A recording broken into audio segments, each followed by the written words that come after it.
Which was your first outlet in India? Where was it? Ahmedabad. I am locally from Ahmedabad. That couple was also, forget about giving a franchise in their city. I was sitting there asking them for a franchise for India. Oh, So this is how it started. This brand started in 2007 when I moved from Australia, got this chocolate room from Australia, started our first store in Ahmedabad.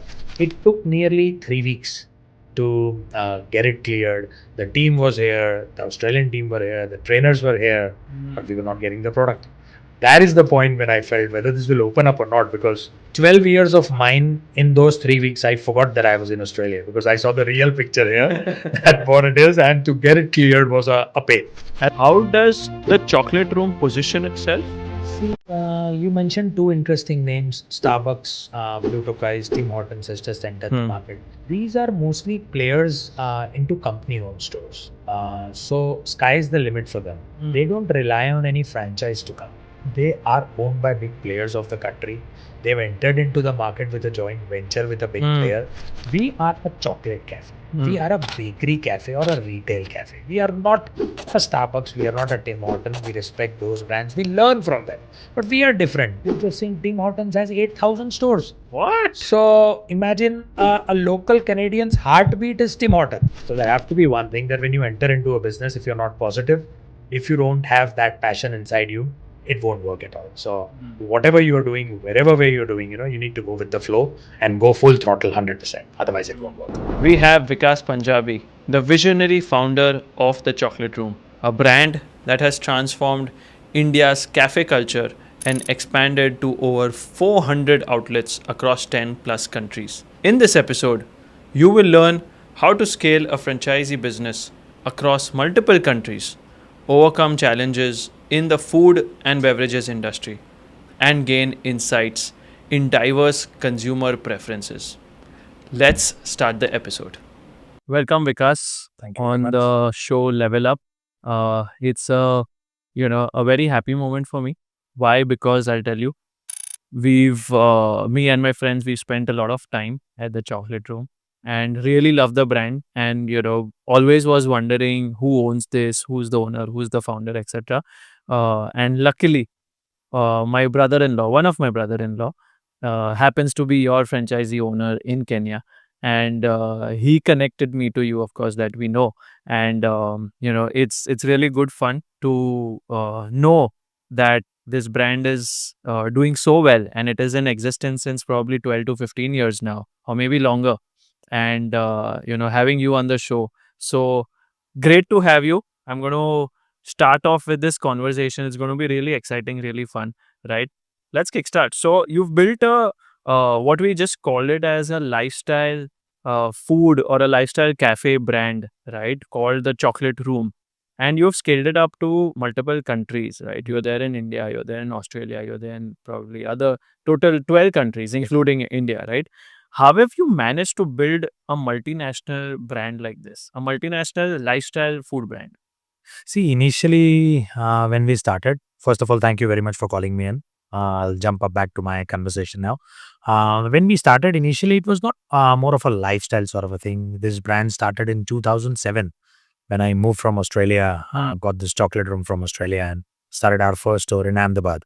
So at that point of stage, it was just a chocolate cafe, and wherein you have hot chocolates, you have cold chocolates, you have coffees, you have desserts, and that's it. Yeah, that's what about it was. But at that point of stage, there were not too many cafes. There were coffee days and couple of baristas around, so there were not too many brands. So people were looking for opportunities. So the moment we started that, we got a humongous response. People had not heard about too many hot chocolates. What was selling in the market was just Bonvitas or what do you say, dairy milk, sort of those powders mixed with milk and served as a hot chocolate. So we were serving original cacao cultivated beans, which we used to get from Italy. Okay. So that was something different what people had not seen in India. So yeah, from that point of stage, and our crockery, which was our plus selling point, because when it goes on the table, it's called a cuddle cup. Cuddle is like, when you hold it like this, it hasn't got any handles or anything at all. So you hold it and sip it. This is like in 1800 ADs when Italians who invented hot chocolate, who used to drink hot chocolate, to get the warmth of the cup, they used to have it like this.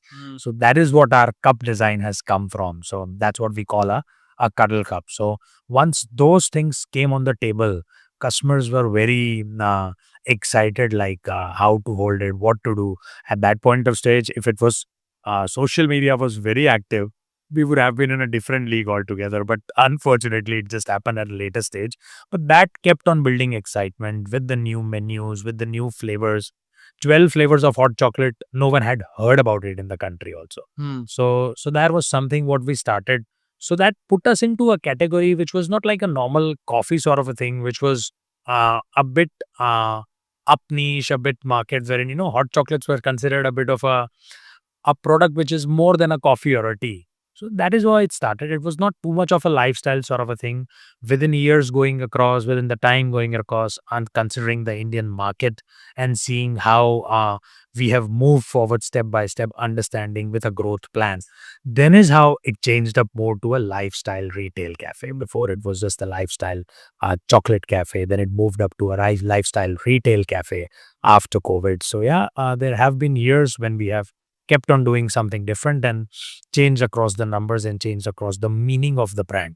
And that is where we stand here now. Which was your first outlet in India? Where was it? Ahmedabad. And I am locally from Ahmedabad. So when I moved back from Australia, we started in Ahmedabad in 2007, October. Interesting. That's an interesting thing. Tell me, so you've scaled this up to, 400 plus outlets now, Yep. Globally. Yep. But when was that time when you felt that everything is collapsing? I just felt it only when we opened up. That was the moment for the first pre-opening, I guess. We had First outlet. the first outlet before even it opened. We felt, will it open or not? Because these all hot chocolates were coming from Italy and Australia. They landed up at Mumbai port. And I had also moved back from Australia after 12 years. So it was all new things for me because for studies I had gone there. Before that, I had never done business. So when these products reached the port, they felt we are just getting some drugs or whatever because they were brown and white chocolate and all. So they felt that we are getting something what is not right. And I had got this brand from Australia. It was from a aged couple who were running their 2-3 cafes in Australia. I was a regular customer. So I felt I'm moving back to India. My family wants me to move back because my first son was born there, and they wanted me to be back to have the luxury of grandchild and all. So that point of stage, we decided to get this here. But that couple was also they had forget about giving a franchise in their city. I was sitting there asking them for a franchise for India. So this is how it started. We got it here. So they were also not sure what declarations to be given, what to send in customs or whatever. So when it landed here, there was half of the paperwork was missing. The customs agent were not able to understand what is it. So it took nearly 3 weeks to get it cleared. The team was here. The Australian team were here. The trainers were here, but we were not getting the product. That is the point when I felt whether this will open up or not, because 12 years of mine in those 3 weeks, I forgot that I was in Australia because I saw the real picture here that what it is. And to get it cleared was a pain, a big pain. But somehow with, in an Indian way, doing up certain things, we got it cleared. And yeah, after that, there has been no looking back. So there have to be one thing that when you enter into a business, if you're not positive, if you don't have that passion inside you, it won't work at all. So whatever you are doing, wherever way you're doing, you need to go with the flow and go full throttle 100%. Otherwise, it won't work. You mentioned the word passion. How did you realize that chocolate was your passion? Because you are in Australia. I was in Australia, but I was a big time foodie. This is not what I have studied. I've done my PhD in ERP. So lots of people, when I go to shows, they ask me, really?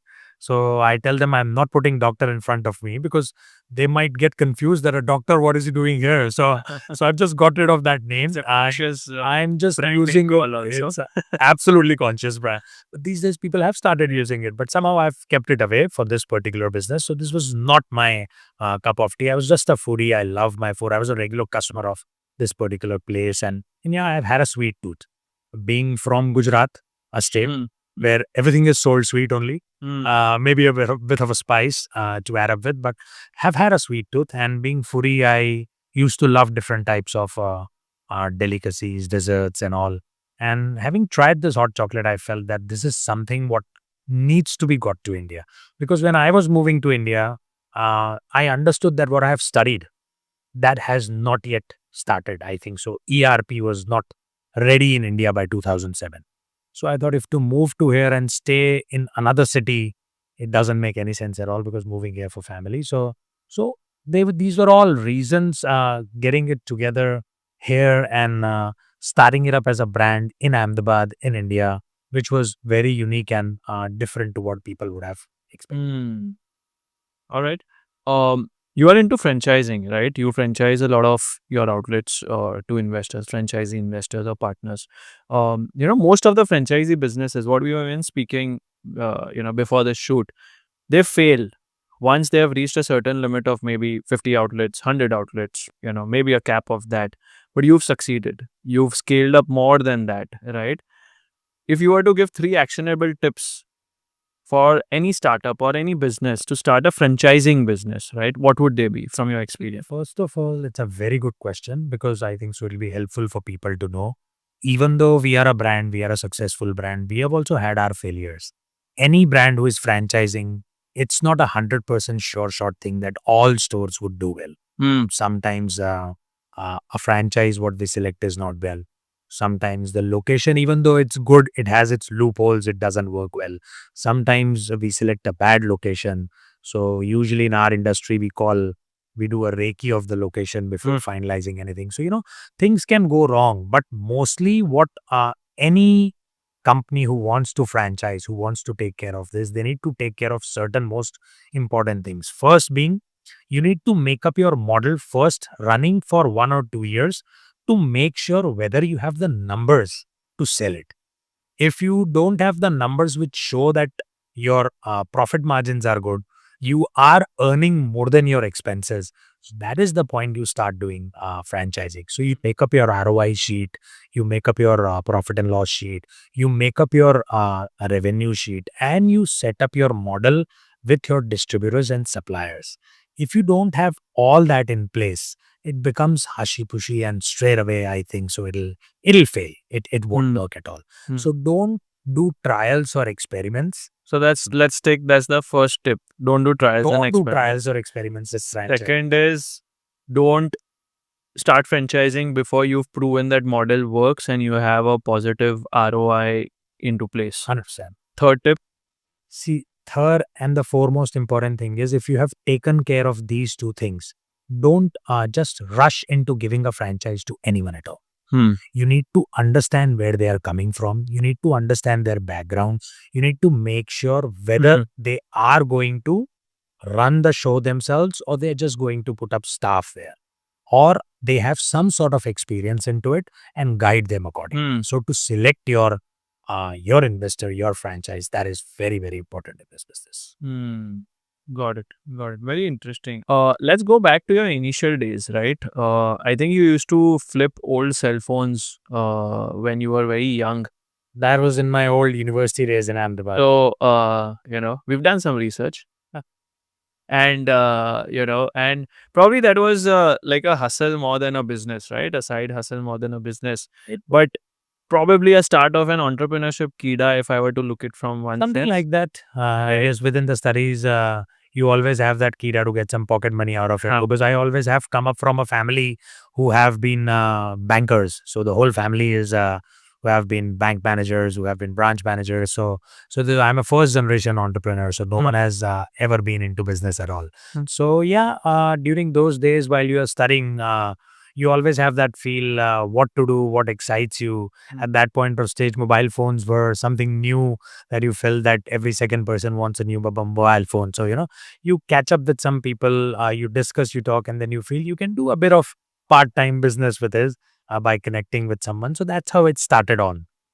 In my initial days, it went on for a year or so when I was doing my college studies and all. But yeah, that taught me basics about how to talk to people, how to interact with them, how to sell. Most important thing is, Most important. if you sell, that means you know how to do your business. If you can't sell, you can't do much. So that is where I gained my first bench of experience from there.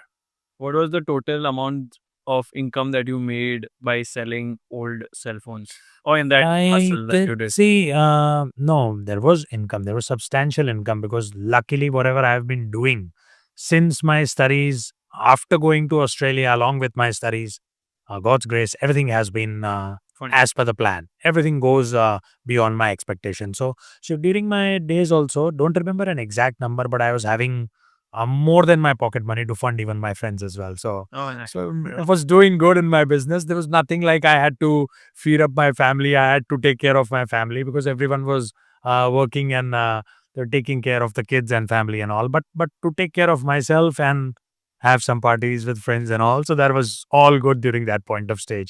It was not some sort of saving or something what I was doing, just learning my way and taking the tide step by step. Top three entrepreneurship hacks that you learned during that phase, which you still apply? Which I still apply is you need to be very good speaker. So if you speak well, people will relate to you. If you don't speak well, you've not sold anything at all. Hmm. Develop faith in them. So make sure that what you talk, the trust factor is developed. So the more they trust you, the more they'll oblige you by whatever you are selling a story, selling a product, selling a brand, they'll go with it. And third most important thing is go full throttle, go 100%, be positive in what you're doing, and success will come up. So that's what my mantra is. That is what Yes. I think that's very important. Mr. Warren Buffett, Berkshire Hathaway, he also mentions that at the age of 14, 15, 13, if you want to invest in something, you must invest in public speaking. That's one course that every teenage person should take before they start their professional career, which could be either after 18 or 21. But before that, this is one thing that you must invest into, whether you invest into stocks or not, whatever anything else that you do, that is secondary. But one thing to invest in yourself is public speaking. And that is 100% right. That is what I've always believed, rather than just speaking publicly. Because when I moved from here to Australia, also, any student that is moving to Australia is either working on a service station, either working on McDonald's or Burger King's, like that, to get their pocket money. It's quite common. You have to take care of yourself rather than burdening up your parents. But I had never done that before, and I wanted to be very clear that I don't want to do. I had sold before. I was selling mobile phones here, so I was very sure that I'll be doing marketing in Australia. Marketing was only commission based job, so you don't get any salary at all. When I went there just for a common interview, because you were allowed to work only 20 hours in a week, rest you have to study to take care of your pocket monies and all. When I went there, I spoke. Luckily, I got the job straight away. When I came back, the ones whom I was staying with, everyone told me, "Are you crazy? Why you're going there? It's a commission job. You won't make any money. If you don't sell anything, it's zero." But somehow, what I had done before, I started with that, and mostly it was not about making money. It was when you go to a different country, the accent is different. People speak in a different way. How do you understand them? Because for me, it was more of a thing that I was going to a university, and Australian accent is very fast. It's like they don't stop when they speak. So to understand that when you go to study in university also, it takes time. So I thought better to start working here. I'll understand the accent. I'll talk to people. I'll get familiar with them, and that'll help. So I started a marketing job there as well. And as I told, like I did in India, I think so. In 3 months, I was promoted as the a brand manager, then a marketing manager, and in 20 hours, I used to earn like what a 60-hour guy was not even earning. So, but it's all within you, I guess. If you believe that you can do it, and if you are a good speaker and can listen to them and can relate to their talk, then nothing can stop you. Very interesting. If someone is to give you, 1,000 crores right now, would you double down on cafe business that you are having, the lifestyle cafe or lifestyle retail business, or you would build something completely different? I wouldn't move from my brand right now because we are not at a number where we have achieved everything. But we would diversify more into manufacturing we can add up manufacturing plants of chocolates, adding up range of products, getting into confectionery. We are big time into bakery, so sending up huge bakery things. Our plans are to go frozen, like out of India. these days everything is frozen to cut the shelf life. What is a big letdown for all the players in food industry, because shelf life It's very of not fresh yeah. products is very less. So we want to go into that technology wherein we take away our bakery also into that line, which we can send across from here to around the world. Not for India. India will be focusing more on giving away fresh bakery food and all. But yeah, when you ask me this question, I wouldn't be moving around from my business. There's too many things more to be done Hmm. within the business only. Okay, got it. Like what you also mentioned before the shoot, that you want to get into modern trade and That have multiple again, that SKUs. doesn't require 1000 crores or that much of investment, but that is one set of vertical getting into modern trade, getting into supermarkets, because we have 150 plus SKUs. As in our starting talk, what I said, we are a lifestyle retail brand now, no more just a lifestyle cafe, a lifestyle retail brand. I'll give you a bit of a brief definition of that. Why lifestyle? Lifestyle is because we are the one who are selling our aprons, our t-shirts, our candles and all. These are more into lifestyle category. When I say retail, retail means we have 20% of the space allocated in our cafes just for selling our range of truffles, pralines, bars, granolas, bombs, our hot chocolate powders, our coffee beans, our teas, our everything and anything that you name of. Recently we have launched kombuchas, we were just talking about. So we keep on increasing our range because we are big time into gifting, into hampers and gifting. So uh, most of the stores, if they do well, they'll do their break evens just by selling the merchandise and gifting items. So yeah, opening up retail stores, I will use most of the funds in opening up those retail stores, setting up infrastructure to go towards modern trade, and setting up a manufacturing unit to extend the range of products and go big time and exporting as well. So that will be the plan. That will where the funds will be used, and side by side the cafes will keep on coming, because this is not a number which makes us that we have done really good. The number is if you go around 2000 plus or somewhere where you feel that you've really done as per the Indian population. So there's no stopping off as 2000 crores, you mean? 2000 plus stores. 2000 plus Yeah. stores. Okay. Crores And eventually stores cost. So eventually the crores would be. Yeah. Okay. Very well. Um, did your success metrics change when you had started back, long time back, and now is it something different? Like, how do you see yourself when you started in 2007 versus 2025? See, 2007, as I told again in my initial talk, that was more of a cafe thing what we started. That was our first venture. So, what we thought that what has been given to us, we were giving to the customers. But slowly, slowly, every year, customers kept on coming. Customers kept on telling us, you're just selling sweet. You don't have any savories. You're not here just for sweet at all. So, people told that we are going to eat somewhere after that. We don't have too much time just to come for desserts. So, the mindsets kept on changing, customer suggestions kept on coming, so we kept on changing our products. Our success ratio at that point of stage was just a dessert cafe. Then we moved on to a complete cafe which served desserts and savories as well. Slowly later stage, whatever we were selling, then we moved on to bakery. Initially bakery was not that sort of a thing. We were just outsourcing our bakery products, but we understood the market. We thought that now we are growing, so we should cut down all the outsourcing parts and start doing everything as per our own quality. So we started doing our bakery stuff. So we have a model which is a bakery cafe wherein, you just have coffees and cakes. So that does very well in those small cities I was talking about. So, these success mantras, these models keep on changing slowly, slowly once you understand the industry, once you understand the mentality, because people these days are moving back to India, traveling too much outside. So they want to see all those things what they've seen outside. They want to replicate all in India as well. So you keep on doing all those changes. You keep on changing your brand. You don't change the essence of the brand, but you keep on adding products. You keep on being versatile by giving them something what is not expected, what they had not imagined that this particular thing will be available in our city as well. So yeah, age by age, year by year, we keep on doing products which are required by the people, and the success derives on that only. Some products work, some don't work, but what we were in 2007 to what we are right now is a complete different thing, because it's not just a normal a two-pager small cafe which used to do everything. So customers told us, explained us with their feedback and with our gaining of experience slowly of the industry. Now it's absolutely different. And we believe if we go on these lines and keep on learning, success will follow us. So it just keeps on changing. Our mantra is like follow the trend, follow what is happening in the What market. metrics do you follow today to see whether this store is successful, this store is not successful? See, we have Like a three very proper metrics. we have a very strong point of sale system. Okay. We have our own analytics. We day to day we check our top 10 selling products. So we do understand that in every city, India is such a big and cosmopolitan. Like there are different sorts of religions and people around. The taste buds are different. So what we do is whenever we launch in any city, the same menu is there, but 10 to 15% menu is tweaked in dessert or in food to match their taste buds.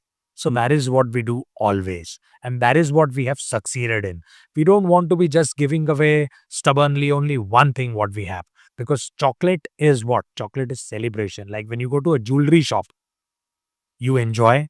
Chocolate is such sort of a thing that if it comes on the table decorated, no one understands a bit of taste. It's sweet. So they enjoy the moment, they celebrate it together. So it needs to be presented in the right way. So again, that's what it is. That is what we do. We keep on changing our trends as per city. We keep on following what works in the city, what doesn't work. And we are quite wide open to do the changes if required to make sure that particular model works. So we work on a game changing sort of a thing wherein we believe that we are not like say someone's who has written this and this should be only done. So we are adaptive and we make sure that wherever change is required, do the change as per the environment, as per the city, and plan it up properly. Similarly goes out of India. You can't launch what is running in India out of India, it will be successful. You got to go, you got to do your research, you got to understand your brand, you got to understand what the people want there. And then accordingly, you set up the base there. So from that you learn. Can you give an example? So in your case, right? What has happened? Like which product have you changed or tweaked to adjust to the consumer preference or a taste, either in a different country or different city in India? It happens a lot in India as well, because what happens is when you talk about Gujarat, in Gujarat people have a sweet tooth, so dark chocolate doesn't sell too much there. So if I say out of percentage of 100, 95 will be the normal milk chocolate or a classic chocolate. 5% will be dark. When you go to say Mumbai, Delhi, Bangalore, it goes on to 50-50%, maybe towards south side a 70-30%. Wow. Because people have that taste of dark coffees, so they want that dark chocolate. And these days awareness of dark chocolate has increased a lot. But still, when you say in our part of the world, in Gujarat, even though the awareness has increased, still they would want it a bit sweet. So we do change. So you change the menu or not the menu, we change the offerings a bit. The chocolate that we use, it goes towards the semi-sweet place wherein it becomes, moderate, not dark, not sweet. At some places, it goes with the milk chocolate where people just want sweet. They feel chocolate is sweet. That's all. So that is what we do. We play around big time with our food because Indian food palette is so big that if you go in north or in south, sometimes people eat spicy food. Even though it's we don't serve Indian food in our menu, but we have our sandwiches, we have our crepes, we have our pastas and pizzas and all what we serve in our restaurant models. So those particular products need to have bit of your taste buds accordingly to your city. It changes as per that. Wherein again, when you go towards South India, your coffee taste needs to be like the filter line. It needs to be dark roast. If you go towards other cities, it has to be medium roast. So as a brand, I think so not only us, maybe lots of players, lots of big players are doing the same thing. You do all that, but you introduce 1-2 flavors to tweak around as per the local taste, but don't touch your generic product to make sure that your standardization stays of the brand. But you got to keep on changing. That is what it requires. And when you go to out of India, it's absolutely different. You got to change up. You have your... Give some example what you did outside India. See, recently we opened in a new country. Recently we opened up in I'll give you two examples. We opened up in the last one that we opened up was in Canada. Okay. Canada, where it opened up in a place which is all Indian community. So it was not at a place because every second Indian is migrating to Canada. So they opened up in their community wherein everyone knows what Chocolate Room is all about, because Chocolate Room is like everyone has been to a Chocolate Room. Yeah, in India they would have been. So they feel that, yeah, Chocolate Room has opened up, so we want to open up in that Indian community. So wherein we open there, but there they told we want an exact replica of what India serves. Oh, Now, which is impossible, but still, because in the nearest vicinity of 5 kilometers, you wouldn't find a local. So we opened up with an Indian model, whatever the Indian menu was, 100% vegetarian in Canada, because that particular lot is more of what do you say, Jains and Gujaratis and all that part of Canada. But it is doing very well, so we didn't have to do too many changes at that part. Coming to Kenya, what we opened up before a year and a half. If we opened up there, that particular place where we liked the location. Now, if I open in Kenya, no one would imagine I'll open up a vegan cafe, because everything starts with a meat there. So with food, and there the culture was such that you need to open up like say open air cafes. okay. The weather there is such that the highest temperature is around 25 to 28 and the lowest goes like crazy. So there are no fans, there are no closed doors, it's all open doors, and closed doors also you have open windows. So practically it's like all open. So you need to adjust according to that. Where we picked up our location, because we wanted to open up in open grounds where there's huge landscaping and all, because people there live with nature. It needs to be amongst trees and all. So we opened up like that. But that particular compound, again, Kenya is a place which is 60% thronged all by Indians, all Indians. So that particular place had a restriction that if we open, it needs to be vegan. We thought, how will this work at all? Now, we had loved the place. We didn't wanted to miss out the place. But in next door to us, there was a German vegan cafe as well. So there were locals coming also for vegan. Not the Africans, because they want their meats with the food and all. But there was huge Indian community. So we opened up there, but we changed our concept. We launched vegan menu, not just vegetarian, vegan menu, because we opened up where there were lots of expats, there are lots of because what do you say, UI agencies are there, United Nation agencies are there. So lots of people who are looking for gluten free and vegan food. So we understood the gluten free market, that how to put up that gluten free menu. Chocolates in India, what we sell are a mix of compound chocolates and couverture chocolates. Difference of compound and couverture is, compound is a chocolate which is not a pure chocolate, it is a mixed chocolate. It is usually for those cities, as you told, in a tier 3 or tier 4, that is used. When we talk about pure chocolates is 100% pure chocolate. So when we opened up towards Kenya, it was more towards, we'll go any part of out of India will go with pure chocolate only. So that was the change. We changed the design, we changed the out structure, we launched vegan and gluten-free menus, and that was a place where avocado grows. So the whole menu was surrounding avocado chocolate smoothie, and avocado gluten-free toast, avocados into practically a dessert or a food, everything. So that's what we did, So when you go to that country, you do a 6 months research, you plan, and then you open to be successful. And I can vouch for it, that store is doing absolutely well, and in future we'll be expanding there as well. Interesting. So when you spoke about this consumer taste preferences, right? When we were also doing a research, like we were trying to find out some reviews about the brand. So we'd like to bring one of them on the screen and just get your perspective on it. What does the user mean by it?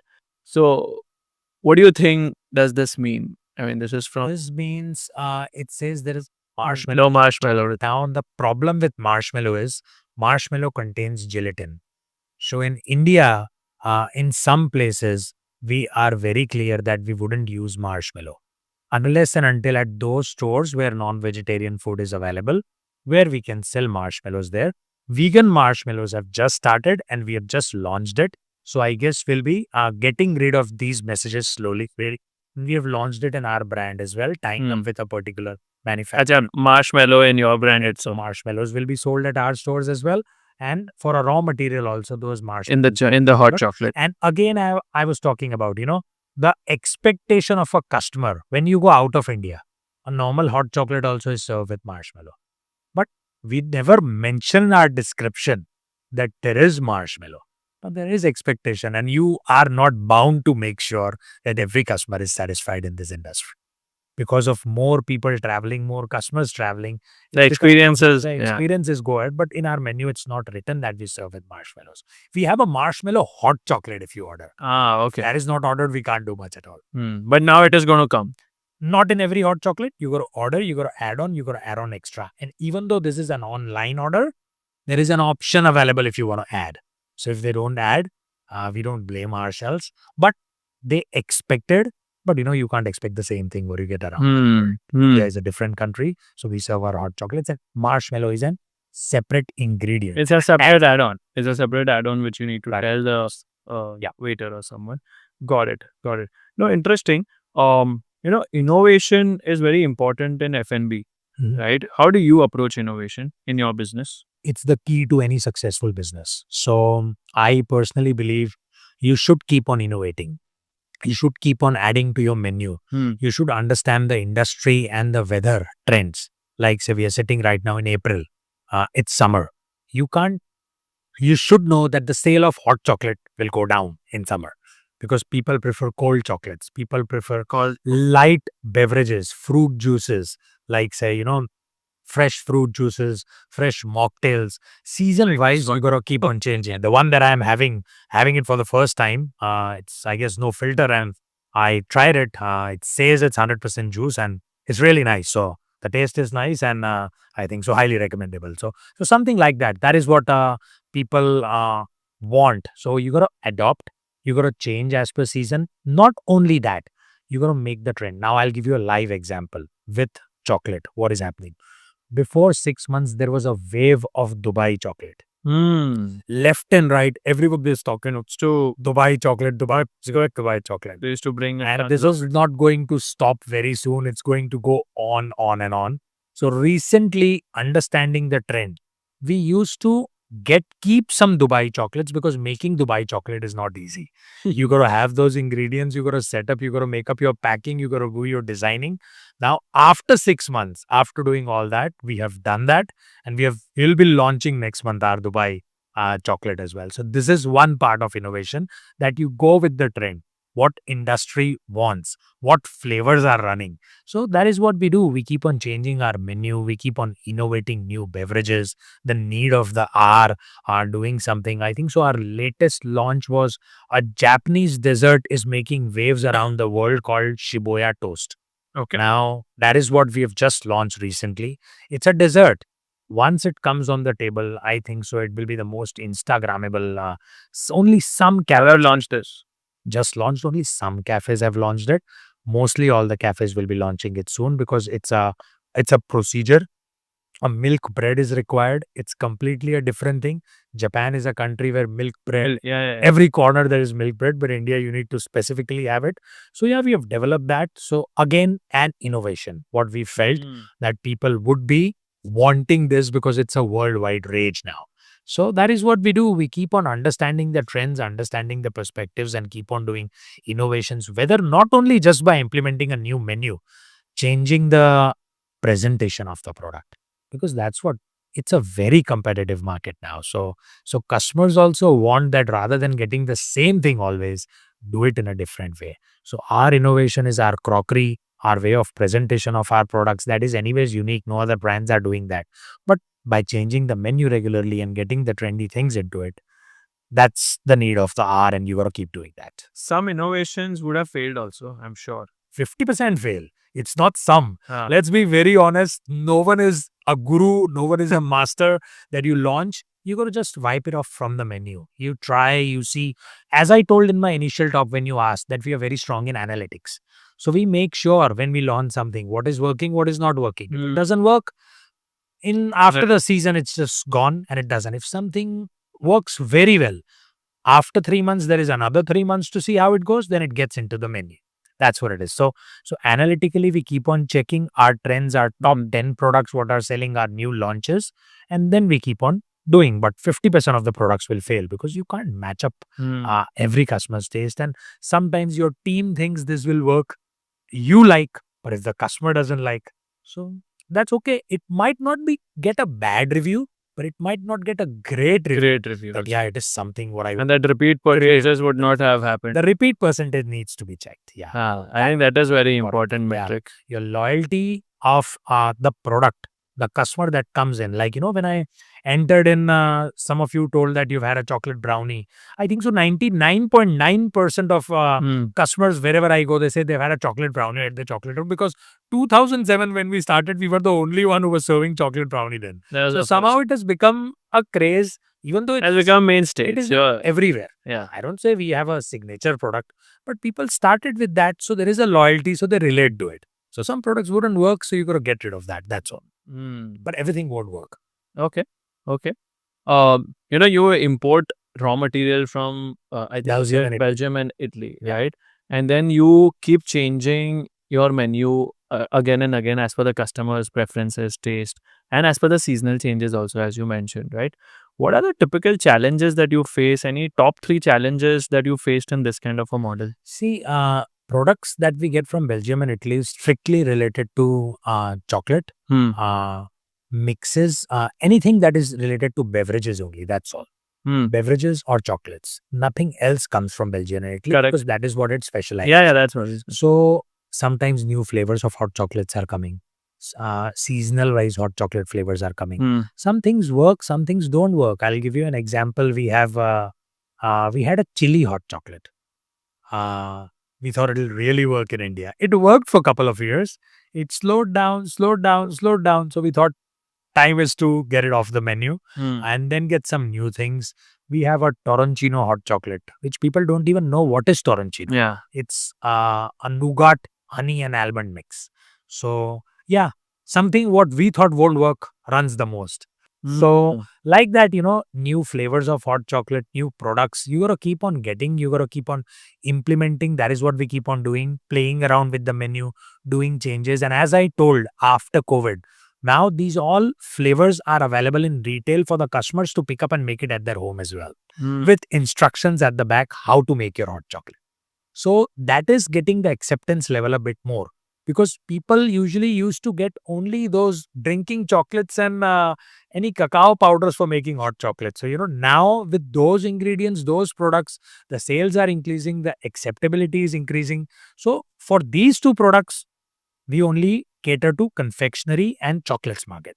But whatever local changes that we do in the menu, again, same thing as you asked, some things work, some things don't work, but we got to keep on changing them. Sometimes you don't get ingredients because tier 3 and tier 4 cities are such that you wouldn't get a super stockist or a distributor who stocks up everything, who keeps what we want.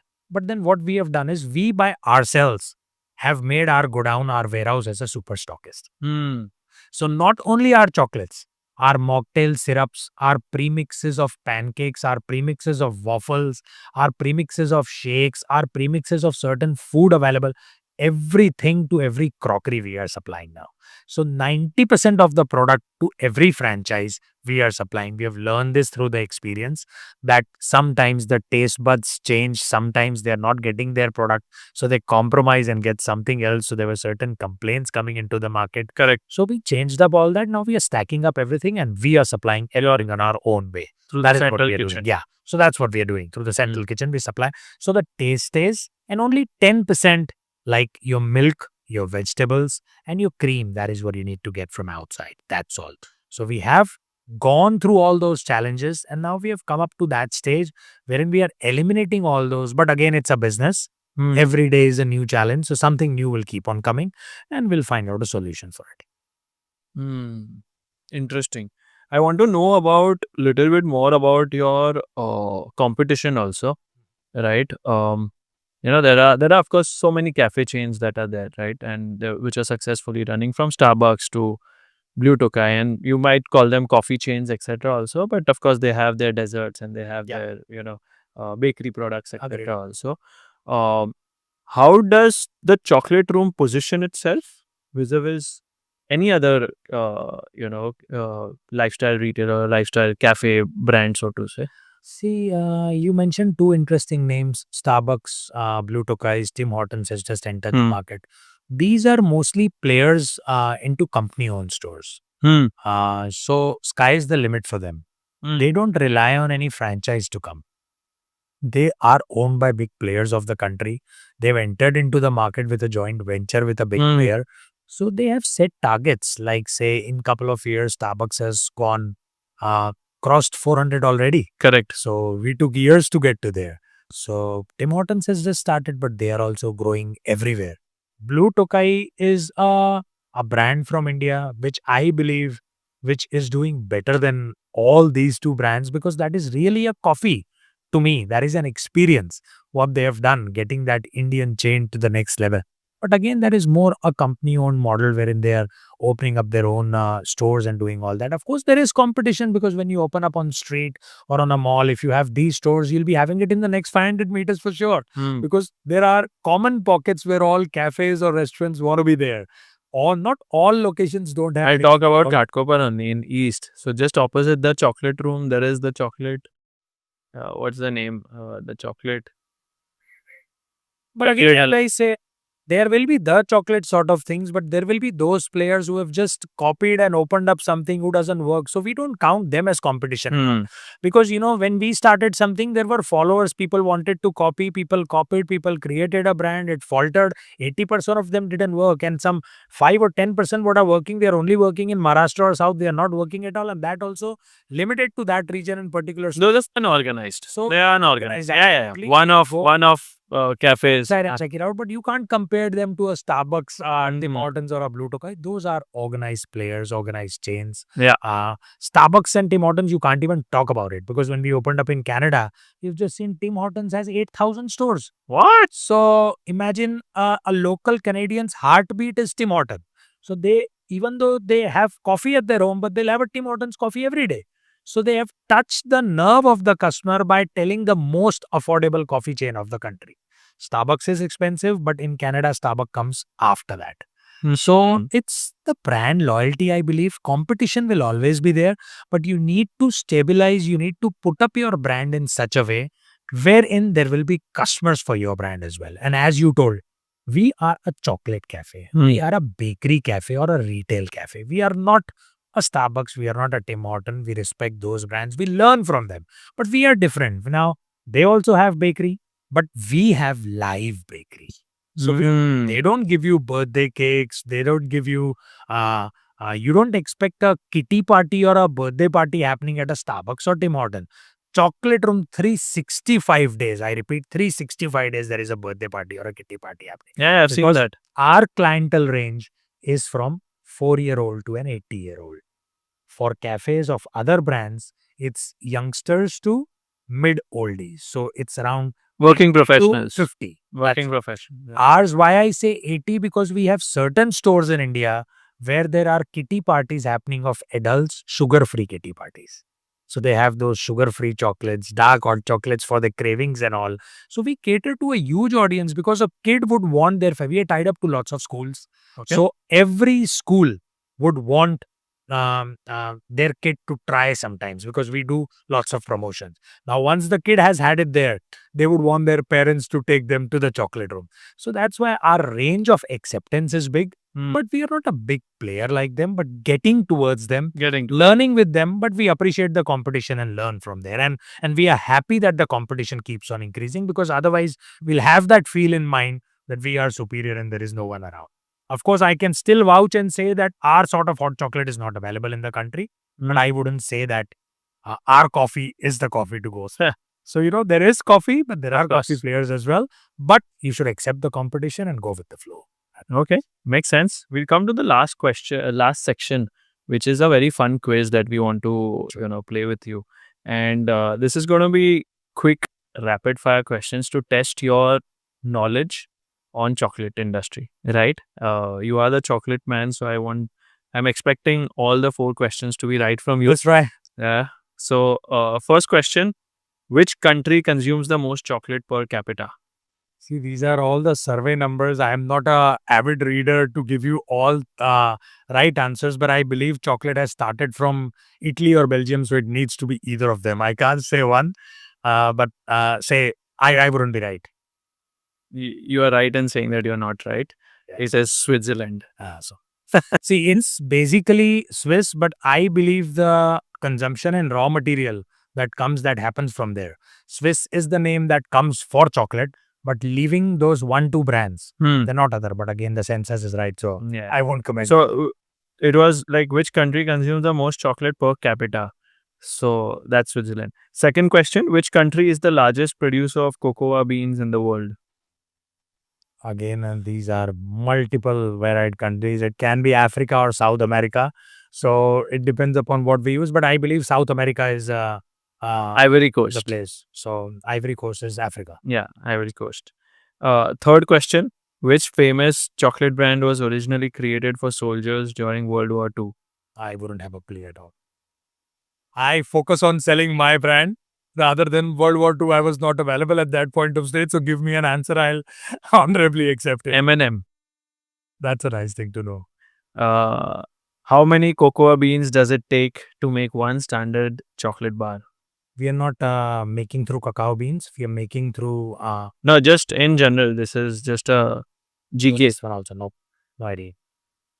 This all goes to my team. They made me do this, and we don't have answers to anything. See, these are generic questions, but these are good questions. But again, I think you should be. something we should be. But I believe the first 2, 3 questions were more about M&Ms and all. We are not entered into retail markets. We have not focused what particular products Yeah, of course. towards World War II. And so going with the trend, understanding from where we started are the points what we focus on. But good learnings. I'll keep that in mind. So that answer is 50. So that brings to the end of this episode. I think it was wonderful to get so much insights about this industry, about the chocolate industry. We just came to know quite a few things while reading about you and about this industry. But with this conversation, I think it's going to help a lot of people who want to enter F&B space, who want to enter into franchisee businesses also, who want to take franchisees from someone. It will help a lot of these kind of viewers with the knowledge that you imparted, barring the last section. They should know that as well. They should. So, in my all conversation, I believe I've told there's nothing to be hidden. So, facts should come out, whatever it is. So, these things were learnings. That's all. No, we just try to make it more interesting. And no, but all in all, I think very good conversation, very good learnings. Lot to know about the entrepreneurship, mindset and how one must perceive entrepreneurship also from you, because you've been into this for the last 15 years. Thanks a lot, Vikas, for coming on Level Up. I think we had a very good time. The team was really excited to do this with you because many of them have stories with Chocolate Room. So especially this guy, but we Maybe after the bike, to listen to the Satan. after the show goes off, maybe he can share.